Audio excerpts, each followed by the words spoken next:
شكرا يا ربي شكرا هديت قلبي شكرا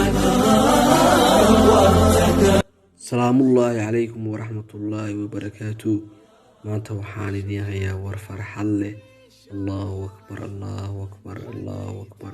wiil dhalinyaro ah oo u dhashay dalka Itoobiya ayaa maanta magaalada Boorama masjidu Abu Hurayra shahaado loogu qabtay.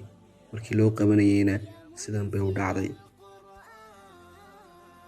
waxaan ku soo dhaweynaa maxaan ku raacay islaamnimada waxaan ku soo dhaweynaa waxaan tarika ayaan ku soo ayaan ku caawinaa ila ilaahdo marka insha Allah taala shahaada inoo qabanayna ashhadu an la ilaha illa Allah wa ashhadu anna Muhammadan rasulullah.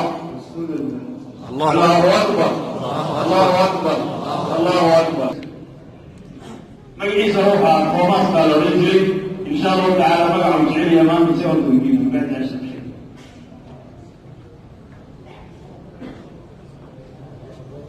إن شاء الله تعالى عبد الأسماء إلى الله عبد الرحمن عبد الله وعبد الرحمن فما إن شاء الله تعالى يكون معنا عبد الله يكون معنا إن شاء الله تعالى اسمه عبد الله. ما إن شاء الله تعالى بارك الله فيكم إلى دين الله مسوى دين الله مسوى.